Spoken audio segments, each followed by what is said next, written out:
Here on the west coast of Florida is one of America's finest zoos, in addition to being the home of one of America's greatest roller coasters, Kumba.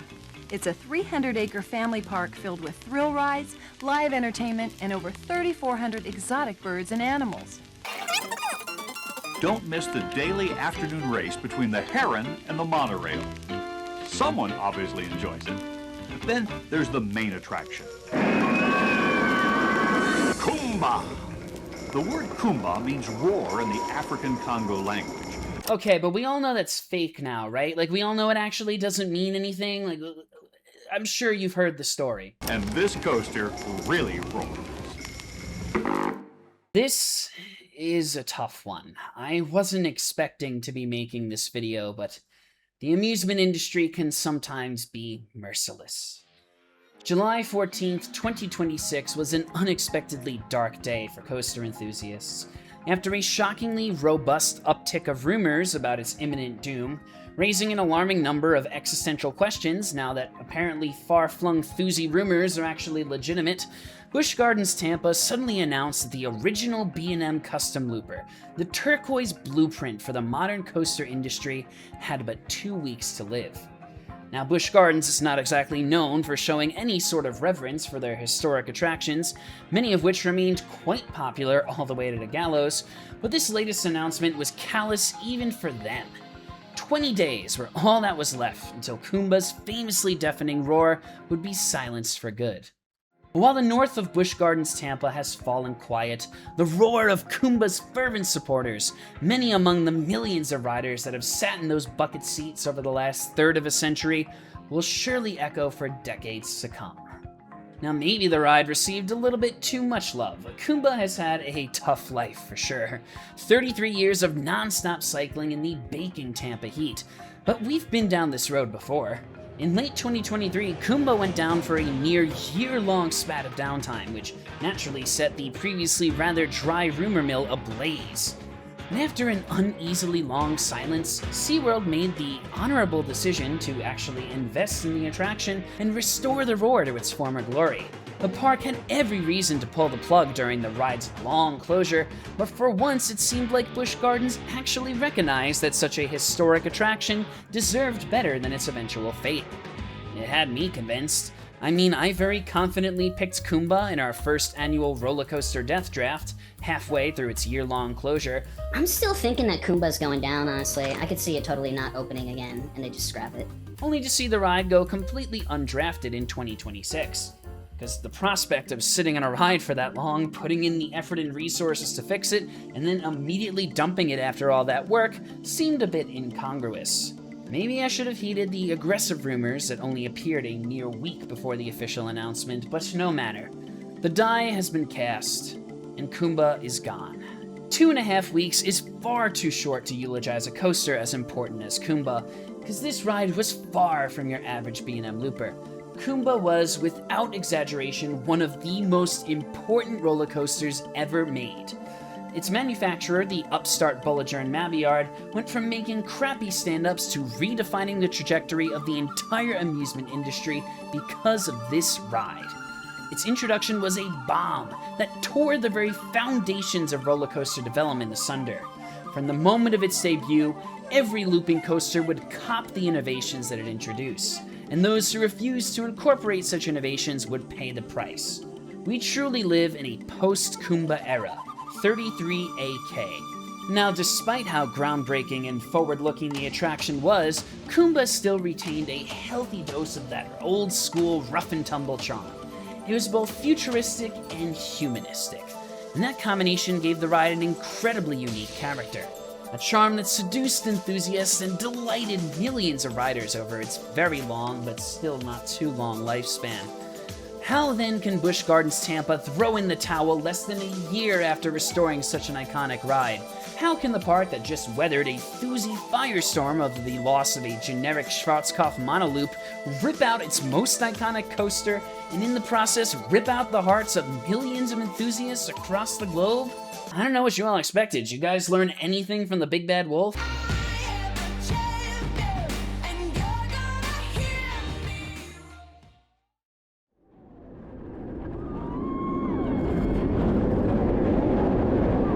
hear that? It's quite the sound, isn't it? A frighteningly loud, animalistic roar. A deep roar that makes this inanimate mound of steel and turquoise paint feel conscious.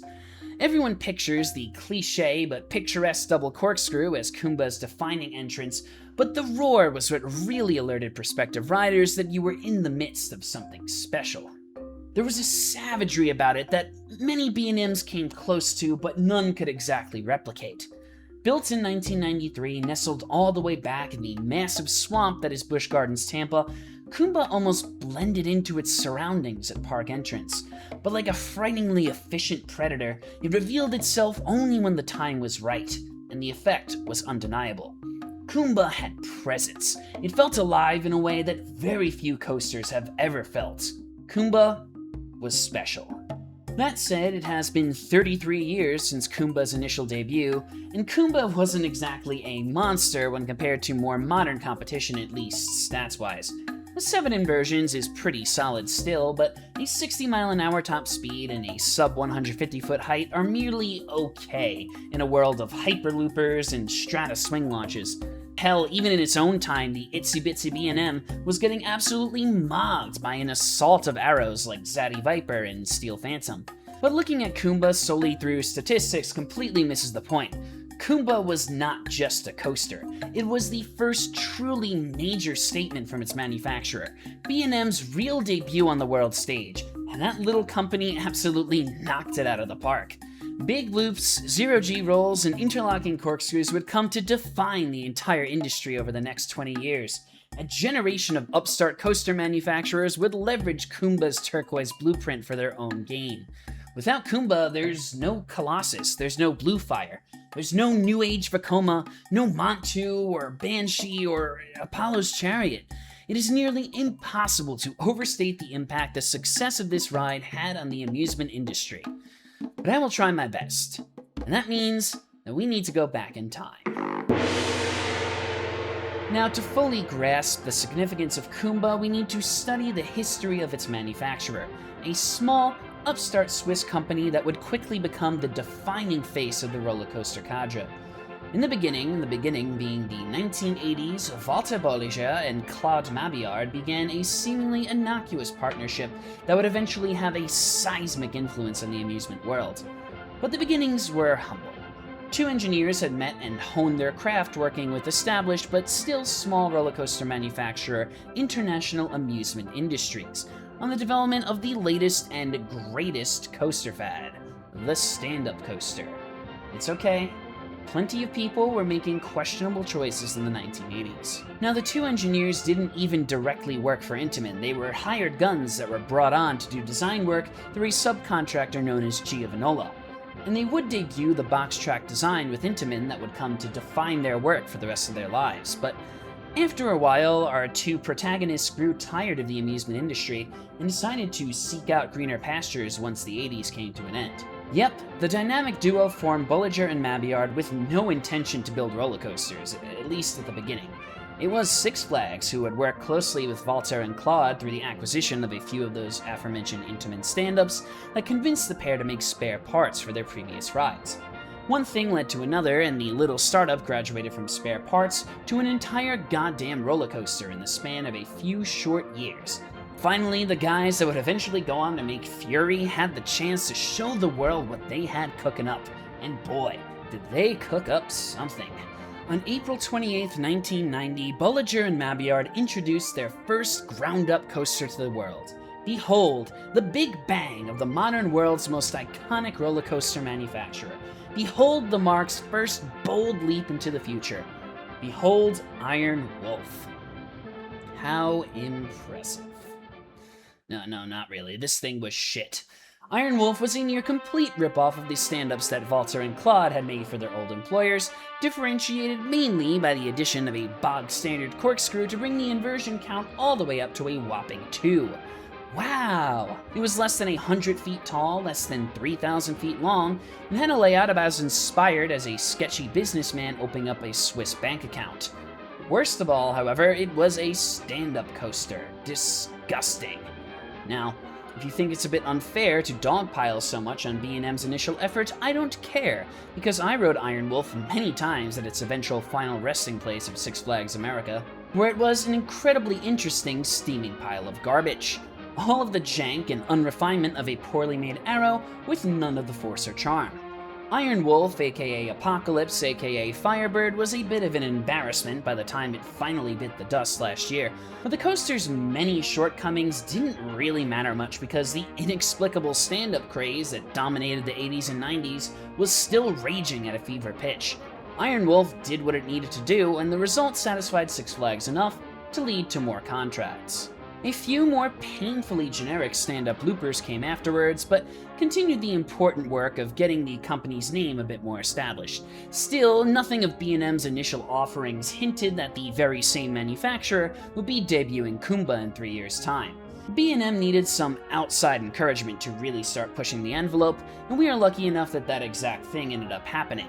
The home of Iron Wolf, Six Flags Great America, was ready to buy another coaster in 1992. But they wanted something new, something innovative, something under the track, with inversions. Now, the invert was actually not the brainchild of the Swiss Boxy Boys, but Great America's manager, Jim Wintrode, who supposedly came up with the concept after a protracted nightmare spurred on by that photo of an arrow suspended going through a corkscrew. With Wintrode's inspiration, the iconic box track was flipped upside down and an entirely new ride model was born. I'm talking, of course, about Batman the Ride. 5 inversions, blistering pacing, a completely new experience for its riders. Batman the Ride was the first hint that B&M had something real special inside of it. And it was the manufacturer's first big success, leading to a very steady stream of income with double-digit clone orders. Batman combined pummeling intensity with— Okay, cut, this isn't an elegy for Batman the Ride, get back on track. Sorry, good point. Batman the Ride was B&M's first gamble, given that it was an entirely new ride model, but it paid off immensely. The stats were still pretty modest, 105 feet tall, less than 2,700 feet of track. It was nowhere near the scale of rides like the Arrow Mega Looper that Batman shared a park with at the time. That said, Batman the Ride was very well received, and it soon turned out to be quite popular. It did enough to ensure that B&M did not get laughed out of the room when the fledgling manufacturer put in a bid for a slightly more ambitious project at Busch Gardens Tampa Bay. Okay, maybe slightly more ambitious was a bit of an understatement. This ride would be significantly larger and longer than anything B&M had made up to that point. It was game on. Now, let's talk for a second about the park that set up the bid. Busch Gardens Tampa, unlike its fairer sister up by the Mason-Dixon line, was basically bereft of thrill coasters in its early years. The European division of Anheuser-Busch's amusement arm made quite the impression with a terrific trio of arrows. The storied Loch Ness Monster, the legendary Big Bad Wolf, my first coaster, RIP, and the brand spanking new Dragonfire. Busch Gardens Tampa, meanwhile, was primarily launched as a wildlife reserve, and only sported a Schwarzkopf Unilooper and an off-the-shelf Arrow Corkscrew. But the 90s were a bad time to be complacent in the amusement industry. With the creeping expansion of the Disney World megaparks and the recent debut of Universal Studios Florida a few hours down the road, BGT's meager offerings just weren't going to cut it anymore. The park wanted to make a splash, and so it decided to take a page out of BGW's book and build a big-ass coaster. Let the bidding begin. Layouts went to 3 of the top coaster builders in the world, 1 each in the United States, the Netherlands, and Switzerland. I think you can use your noggins to fill in the missing puzzle pieces here. Arrow had answered BGW's similar call in 1991 with the delivery of Dragonfire, which was far more well-received than you may initially think, but nevertheless had more than its fair share of teething problems. As for the other potential manufacturer, as much as I would have adored a clone of Goodery on the Kumba plot, I have a feeling that the vast majority of enthusiasts are happy that Vekoma did not win out on the bid. In the end, it was the Swiss newcomers that presented BGT with a vision of the future, and luckily for them, the future would arrive, along with a boatload of cash. They are competent, careful engineers. They're exacting manufacturers. They design and build a great ride. Strong support for B&M from BGT management found in a contemporary news article. But this ringing endorsement is followed by a quite surprising quote. They had the most attractive price also. Just imagine that today. Clocking in at a cool $9 million, Kumba is perhaps the only example of B&M, the famously expensive coaster manufacturer, undercutting their competition. Now obviously there are plenty of different factors that go into the bidding of something as complex as a roller coaster, but it is not entirely untrue to pronounce that the modern amusement industry exists in its current state because Walter and Claude decided to undercut Arrow. Wow. Okay, great. The heroes of our story have won the bid. But winning a bid and delivering a successful project are not the same thing. Just ask Arrow. For B&M, the Kumba project was, to put it lightly, a big jump. It wasn't the tallest or the fastest coaster in the world, but it would tie the inversion record with a whopping 7 flips. It would be almost 50 feet taller and over 1,000 feet longer than any of the manufacturer's previous products. And the company, which previously only made stand-ups and inverts, would have to debut an entirely new train type. If B&M nailed the assignment, it would provide the world with pretty definitive proof that they had the ability to take on and nail a large-scale project. But this coaster was no easy layup. Kumba was a half-court shot. Claude Mabillard was understandably anxious as his biggest and baddest project broke ground. From the same contemporary article, we get a great insight into his mental state in the lead-up to Kumba's debut. Mabillard, 47, feeds on potential energy formulas, but is himself 100% kinetic.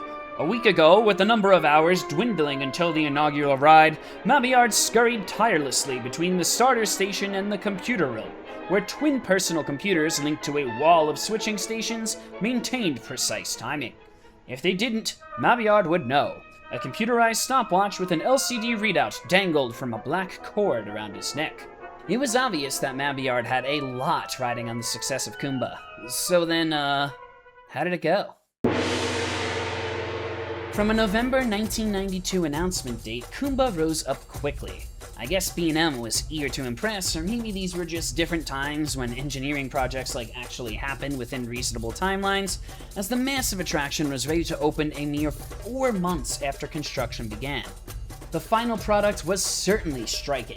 The bright turquoise box track darted electric above the Florida landscape, and the roar of the trains tearing through their course would irreparably alter the vibe of this once humble wildlife preserve.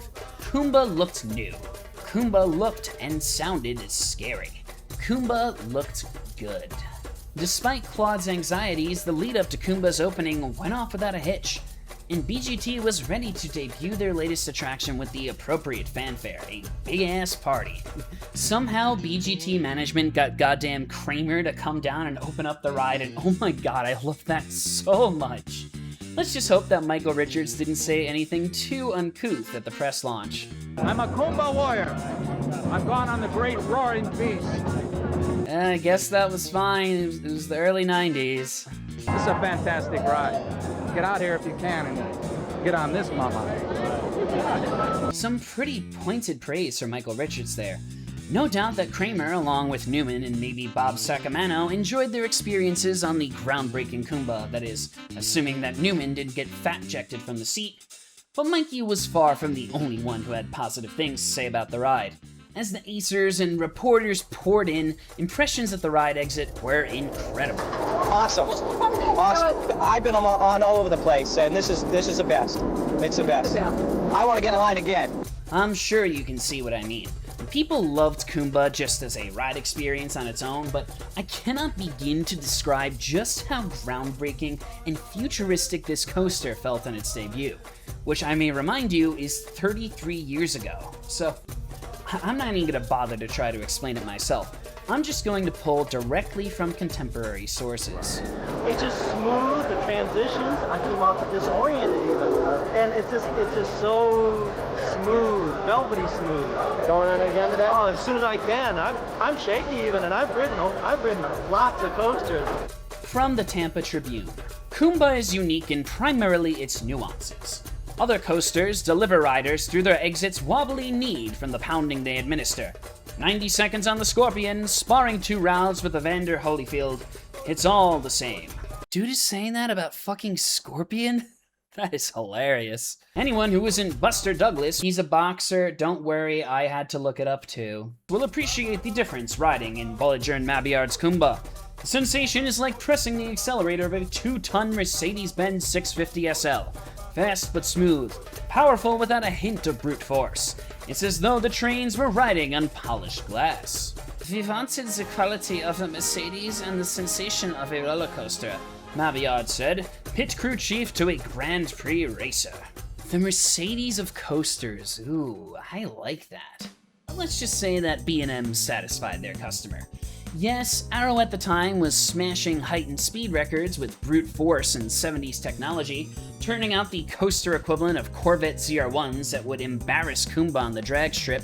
Those absolute world beaters still sported leaf springs in the back and used the same interior parts as a base model Pontiac Fiero.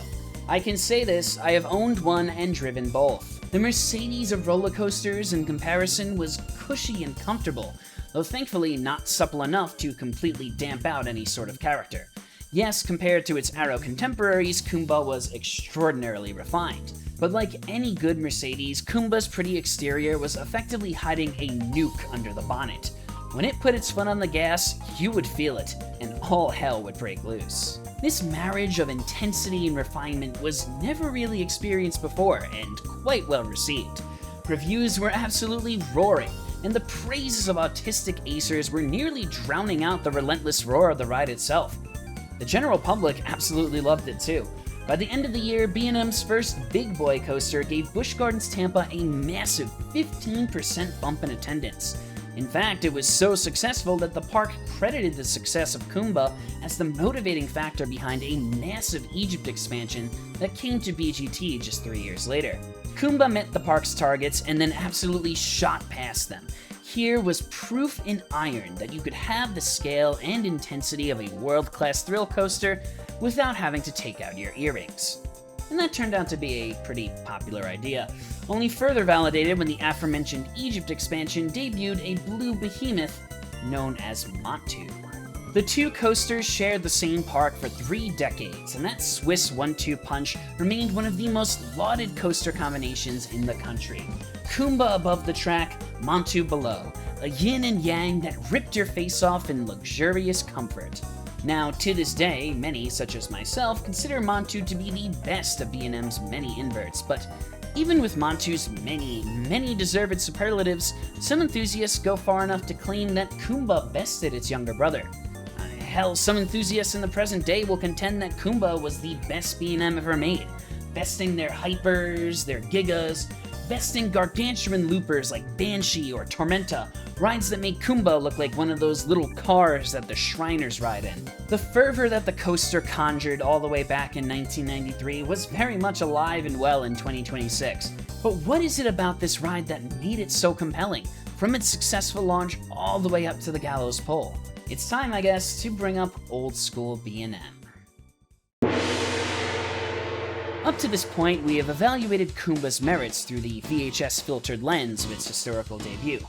Sure, it was contemporaneously coined the Mercedes of roller coasters, but if we extend this Merc analogy to the present day, Kumba isn't exactly fresh off the assembly line anymore. I'm gonna look at it literally. In the early 1990s, something like a W201 Mercedes Cosworth was on the literal bleeding edge of technological innovation, in the running for one of the most expensive vehicles ever developed. It introduced new technologies that had never been seen before on any vehicle ever. But if you look at it now, the once comically complicated C-Class is woefully dated. A naturally aspirated engine, no airbags, boxy styling, a goddamn stick shift. And yet, despite the fact that it will not steer for you on the highway, some people claim that the W201 is one of the best cars ever made. Sound familiar? Time will always weather the cutting edge until it is completely dull, and features that were once innovations will eventually become anachronisms. But here's the thing about a truly great product. Over time, those anachronisms eventually become the main selling points. They become threads that pull you back into a departed era, but remain supple enough to ensure that the experience is still enjoyable, like an old German luxury car. What I'm saying is, the Mercedes comparison is still apt. The Kumba is now definitively old school, but it is old school executed to perfection, and that is what makes it great. Wait. What's that sound?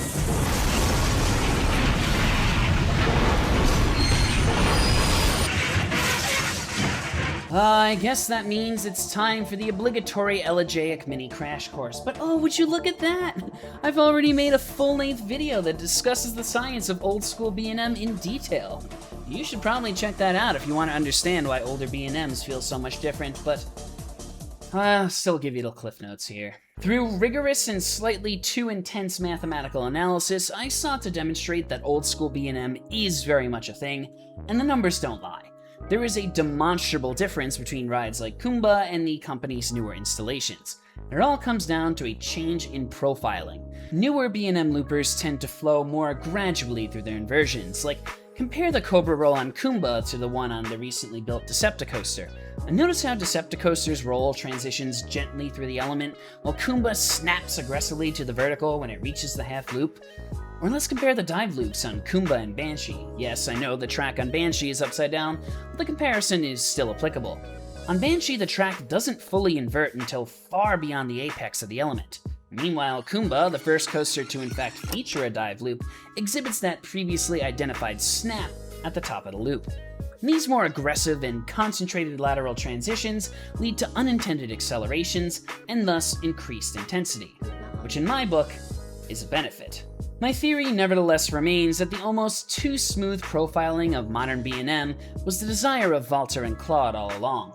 But in the time of Kumba, the long, bespoke track profiles that are necessary to make such smooth transitions a reality were physically impossible to manufacture. Like, sure, B&M was very much on the cutting edge of computer technology when Kumba was being built, but it wasn't exactly easy to take a theoretically perfect profile and turn it into a reality back then. So the dive loop and Cobra roll would have to aggressively snap up at their apices. The banking from the first drop would have to rapidly uncoil before entering that lift hill wrapping loop. And these sorts of quirks are completely absent on modern B&Ms, which I think is a shame. One more thing to mention too, the heart lining. Kumba doesn't really have great heart lining. I mean, it had some amount of heart lining, which put it ahead of its contemporary competition in the smoothness department. The execution of Kumba's heart lining was far from perfect. Kumba didn't really smoothly flow through its layout. It darted around between its transitions like a hungry animal chasing its prey through the knobby woods. Those moments of raw imperfection were, to me, what made Kumba feel so alive. It lended the ride a personality that was sorely missing in the company's more modern offerings. Still, even with these quirks, Kumba was quite comfortable, and so both Thuzies and locals ate the ride up. Over the span of 33 years, the Swiss-sired African animal thrilled riders almost non-stop. The coaster unfortunately began to suffer from its success. It is perhaps one of the most cycled steel coasters ever made, and that relentless fatigue cycling certainly took a toll on the ride structure. A few months after I took my first ride in late 2024, Kumba went down for what seemed to be an indefinite period of time. Thuzies witnessed large chunks of support and track removed from the ride structure, and many assumed that the party was over right then and there. It wasn't far-fetched to assume that Kumba had reached the end of its service life and would never open again. But to my absolute shock, BGT made the necessary investments to restore the now classic looper, and so the roar triumphantly returned in September of 25. Then the party was over almost immediately. The reborn Kumba lasted less than a year. I am still shocked by that. I still struggle to understand why Busch Gardens Tampa would expend the fiscal, physical, and human resources to restore the ride in the first place, only to condemn the attraction mere months later. But the chain is supposedly in dire financial straits, and this would be a compelling reason to close down an aging attraction that probably needs a lot of work. But then the park announced a $100 million expansion to replace Kumba. United Parks has to have a room temperature credit score at this point, but I could spend all day questioning the logic of this decision. That ain't gonna change shit. Kumba is a goner, and all we can do now is take it for one last ride. Before we get into the ride overview, I have a bit of a confession to make.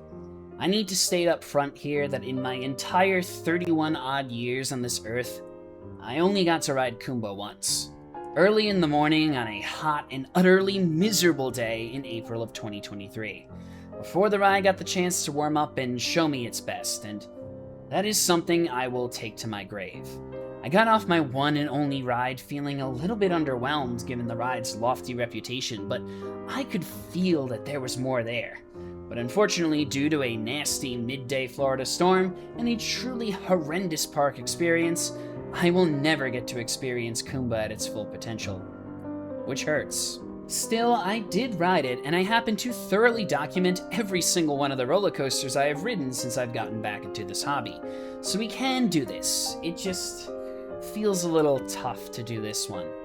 With Ka and Six Flags America, my last elegies about ride and park closures, I've had so many experiences with both that it felt like I could speak on them with authority. But with Kumba, it feels like I'm saying goodbye to a distant friend that I never got as close to as I really wanted. There's so much we could have experienced together, buddy, but we beat on, boats against the current. Right, the ride. Walking 5 miles in the baking Florida heat led you to a remarkably inconspicuous entrance. The only hint that Kumba lurked behind was an ear-piercing roar and the screams of elated riders. Once you did figure out your way in, though, you were greeted with the legendary interlocking corkscrews. You know, that spot that literally every single human being who has ever set foot inside of the park with a phone has taken a picture of? Myself included. To meet the coaster, you entered a weirdly dark and drab station which felt a bit incongruous compared to the rest of the ride experience. Kumba itself was stunning. The pedestrian bridges were gorgeous, the trenches were masterfully integrated into the terrain, and the foliage did a wonderful job at obscuring the fact that the ride is basically unthemed. But the basic station wasn't much of a big deal. Kumba made such a good first impression that just being around it felt special. You boarded those first-gen looper trains that B&M would end up using quite sparingly in the subsequent years. Sidebar, I always thought that these looper trains looked way cooler than the floorless trains, but the presence of the floor has a pretty negligible impact on the ride experience. As you would expect, the classic B&M over-the-shoulders were definitely present, but the train itself was extremely comfortable. I liked them. Departing the station, Kumba executed a bog-standard flat turn into a 150-foot tall chain lift. And the lift was pretty standard, but it gave you a nice view of the surrounding area. Halfway through, you pierced through the iconic vertical loop, which was undoubtedly a great visual. And then, finally, you hit the first drop. Right after plopping off that pre-lift, you could immediately tell that Kumba was a bit more raw than its younger brethren. The train dished out a surprisingly savage burst of positives off the pre-drop, leveling out aggressively before swinging to the left and spiraling down to terra firma. And the first drop honestly wasn't that amazing. I don't think it was meant to be the highlight of the ride. It was serviceable, and I enjoyed the pretty fun whippy unbank as the drop transitioned into that towering vertical loop. Somewhat unrefined in the best possible way, but not uncomfortable. Then you actually entered the absolutely massive vertical loop, which is textbook B&M. Great positives at the bottom, a nice little pinch of float at the apex, a grand old time. Up to this point, Kumba's experience corresponded to a slightly more rough and tumble version of your standard B&M looper. Fun, but not necessarily anything to write home about. You've ridden some variety of this type of ride countless times, I am sure. Thankfully though, past this point, things start to change, and Kumba hits the gas. A solidly crushing valley post-loop banks left and led into Kumba's first truly elite inversion, the world's first dive loop. It provided nice, rapid rotation until the apex whipped you through, crushing the train with intense positive Gs the entire half loop down.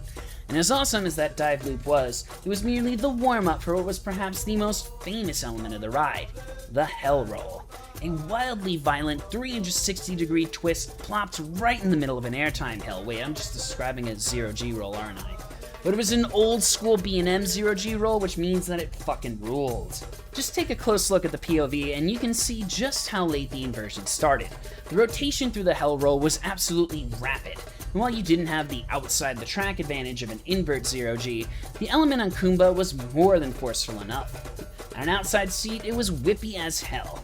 These early B&M zero-Gs tried to toss you out of the train, and it is a damn shame that their newer rolls do not pack the punch they once used to. What if we just take this roll and put it on Banshee?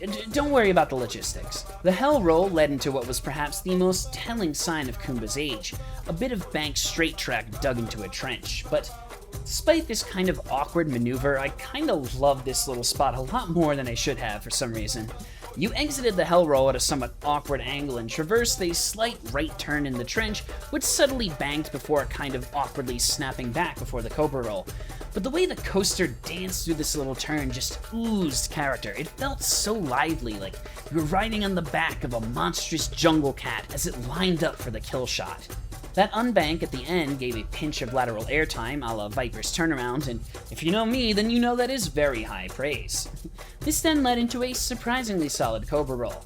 Unlike newer B&M loopers, Kumba's Cobra roll was rather compact, so it pinned you to your seat the whole way through with great positive Gs. I wouldn't put the whip and the transitions on the same level as the Cobra rolls seen on Raptor or Alpi, but the transitions into and out of the corkscrews were decently wild. And it looked really pretty off-ride, too. And then Kumba sailed rather uneventfully into its mid-course brake run. Up to this point, the ride's pacing had been relentless, much more savage than a B&M from this millennium, but the trims did sap a bit of the ride's speed. Thankfully, Kumba was rather well designed, and so the coaster continued to descend lower and lower from the mid-course brake point, ensuring that the back half kept up the pressure right till the end. So let's get into the back half. Oh my god, wait a second. We did it! We reached the corkscrews! Let's go! Perhaps Kumba's most iconic moment, I could see Busch Gardens taking these photogenic fellas and putting it over their entrance Alton Towers style if I weren't so sure that they've already sold the track to a scrap dealer in South Florida named Tony who grew up stealing hubcaps in Gravesend. I have to give B&M some credit here though. If there is any one thing that they have always nailed throughout their career, it's their corkscrews. They always manage to feel disorienting and provide some delightful whip halfway through. I also like the subtle trenches that Kumba dives into before and after both of the corkscrews. The trenches throughout the layout do a nice job of getting you lower to the ground and enhancing that feeling of pouncing on prey. The turn between the two corkscrews is alright, it definitely just exists to get you to the next inversion, but just look how those corkscrews line up, look how pretty it is. You want to take a picture, don't you? Just take the damn picture already. There are 6 groups of sweaty thuzies right behind you. As Kumba dived under the walkway after the second corkscrew and gently lilted past the station on the other side, it was easy to assume that the ride was basically over. All 7 of its inversions had already been dispatched. The very innocuous-looking little overbank suddenly dragged you down back into Kumba's clutches, banking hard and throwing you down into a dark station-crossing tunnel in an element almost reminiscent of Alpenfury's shockingly strong first drop. It wasn't that good, but it was still pretty fun. And then Kumba went in for the kill with an epic and punishing final helix. Exiting the dark tunnel and returning to the relentless rays of the Floridian sun, Kumba did its best to remove the light from your eyes the hard way, with sustained positive Gs that squeeze the blood from your brain to your legs. Despite being basically level with the final brakes at this point, this element was shockingly fast, a perfect example of good coaster design, as the speed only began to noticeably bleed off right as the coaster sailed into its final brakes, bringing the nearly 4,000-foot looper to a graceful stop. All that was left now was a mild right turn and a gentle journey back to the station. Congratulations, you've survived the clutches of Kumba. That is, if you were lucky enough to ride it. I hate to say this, but if you know, you know. The ride was so influential that its once groundbreaking layout is just generic in the mid-2020s. I mean, just look at Medusa, the first B&M floorless. The layout is almost identical to Kumba from drop to brakes, and you never hear stories of Thuzies traveling thousands of miles to ride Scream. But the differentiating factor with Kumba lied with how it dispatched its well-worn layout. It felt so much different than its successors. I'm gonna pull out another analogy. Disney recently released a shot-for-shot remake of their beloved and successful movie Moana. It followed the layout and structure of the original movie to the T, and it absolutely bombed and got ravaged by critics. This makes no logical sense. If the first Moana was such a success, and the second directly copied the original, then how can the second possibly suck? The devil is in the details. Proper execution can break 2 movies with identical story beats, and so it was for Kumba. You just gotta trust me on this one. It's not like you're gonna get the chance to ride Kumba anytime soon. Still, it has been a bit of time since I myself rode Kumba, so I wanted to make sure I was remembering myself correctly. I took the liberty of looking through my old messages while writing this script to get my reactions fresh off the coaster. And as I said before, I was a tad underwhelmed, as the ride had literally just opened 10 minutes before, and our train was maybe a third full. But my impressions were still quite positive. In one message I called Kumba the only charming B&M. It has that je ne sais quoi that only some Woodies and Arrows have. Despite having almost the exact same layout as a coaster that I grew up with and rode hundreds of times, Kumba left far more of a lasting impression. The ride occupied this incredible sweet spot, where the horrible jank of B&M's earliest creations was almost entirely absent, but the computer tech wasn't quite advanced enough to automate the human touch out of roller coaster development. It had some wonky transitions, some weird bits of straight track, but it never caused any pain. A true Goldilocks moment for B&M. They would make great rides in the ensuing decades, that's for sure, but they would never capture Kumba's inimitable charm again. That charm, embodied by the coaster's animalistic roar, will be sorely missed. The Medusa comparison exists for another reason. I wanted to once again emphasize the fact that we are living in the world that Kumba begat. Beyond just a coaster, Kumba was a pivot. 4,000 feet of fulcrum, around which the amusement industry shifted. As Kumba's gargantuan loop pierced through its lift hill, it also pierced right through the old guard philosophy that governed coaster design up to this point.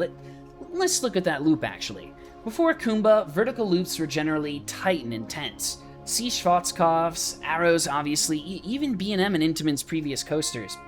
But after Kumba, everyone wanted their loops big and floaty. B&M itself was obviously the big loop's chief proponent, but look at the loops adopted by newer and reinvented manufacturers in Kumba's wake. Full Throttle, Blue Fire, Abyssus, even goddamn Son of Beast, all used towering vertical loops that nearly stalled out in the sky. After Kumba, compact and forceful was phased out for enormous and elegant. Ironically enough, given the somewhat compact nature of the rest of its layout, the very progenitor of this more modern coaster styling would prove to be far more in line with traditional thinking than the offspring it birthed.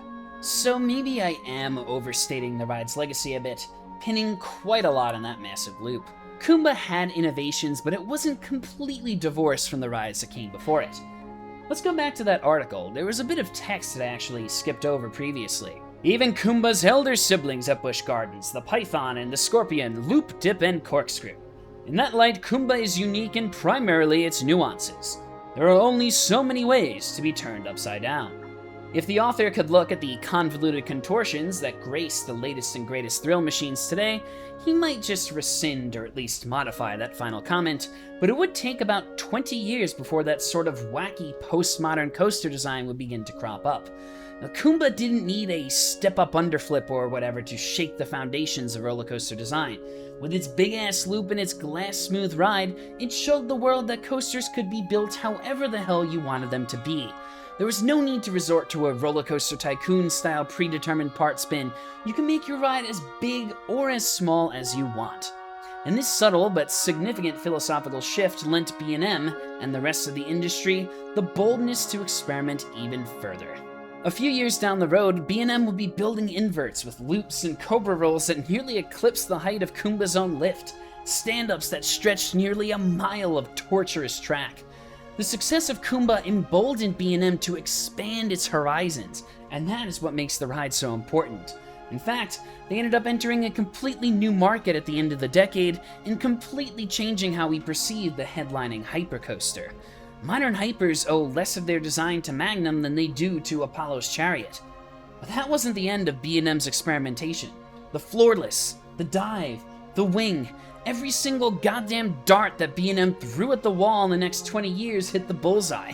It is truly B&M's world, and we started living in it back in 1993. Perhaps the most impactful framing of Kumba's legacy, however, is to consider what happened to the manufacturers that did not shift with the rapidly changing tides. The once mighty Arrow stuck to its guns for a few more years, but quickly began to struggle as the 90s wore on. It took more than 5 years to introduce a looper with custom elements, but by then it was far too late. Schwarzkopf had already disappeared by the time Kumba debuted, and Vekoma would declare bankruptcy in the early 2000s, saved only by the economic stability of their clonable boomerangs and SLCs.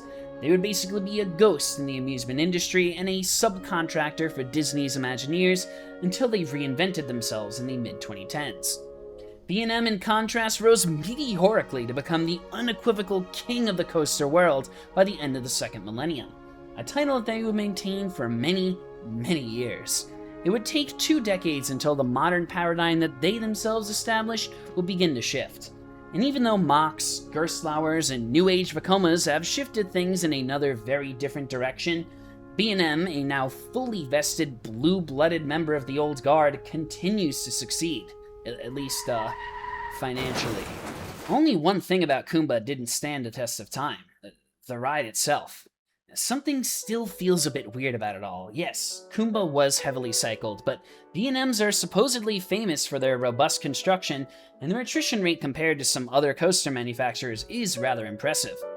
Nevertheless, Arrows and Schwarzkopf's twice the age are waving goodbye to Kumba as Kumba slowly fades.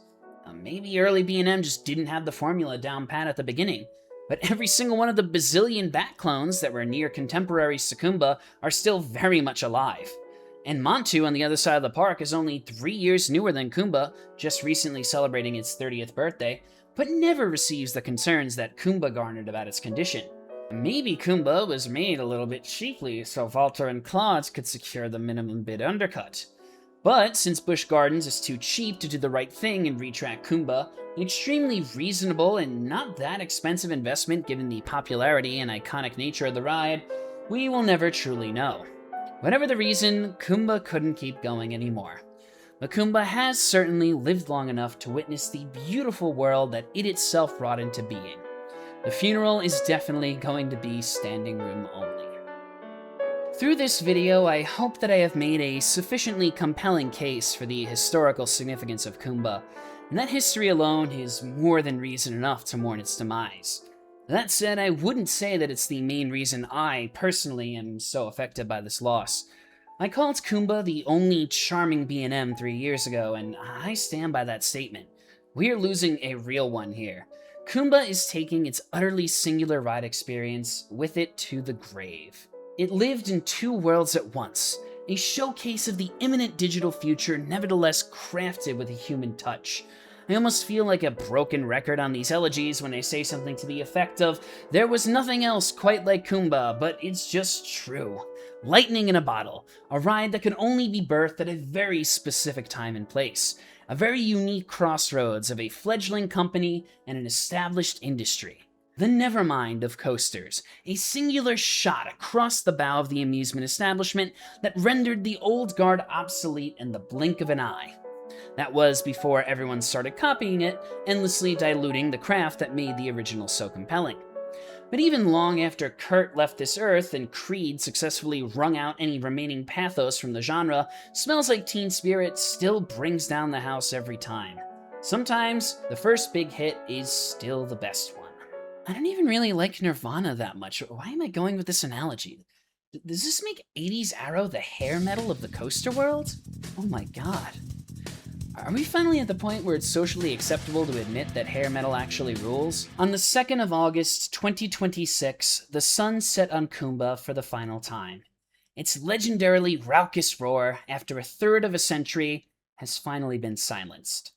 But though its rails may never again sing their song, the Kumba roar will continue to echo, in the box tracks of every B&M ever made after it, in the screams of coaster riders the world over, enjoying the mad modern machines that Kumba directly inspired, and in the souls of the lucky millions who got to experience B&M's first, and possibly their best looper. Lay your weary head to rest now, buddy, and rest assured that you will never be forgotten. Good night. Thanks for watching, and if you're curious, no, there's not going to be an ARIE Force 1 elegy. I never got to ride it. RIP. It used to be that you had to impress people to get people to watch your show, but now you just have to impress the algorithm. So like, comment, subscribe, and wait a second, this isn't a super fast map video.